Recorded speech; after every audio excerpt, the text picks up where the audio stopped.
I would pay no attention whatsoever to Elon Musk. He's an idiot.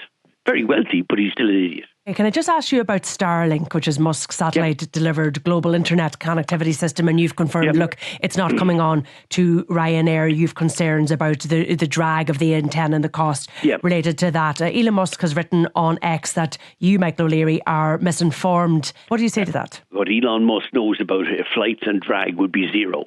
We have to put an aerial antenna on top of the aircraft. It would cost us about $250 million a year. In other words, about an extra dollar for every passenger we fly. And the reality for us is we can't afford those costs. Passengers won't pay for internet usage. If it's free, they'll use it, but they won't pay €1 each to use the internet. So we're not putting it on board. And I frankly wouldn't pay any attention to anything that Elon Musk puts on that cesspit of his called X.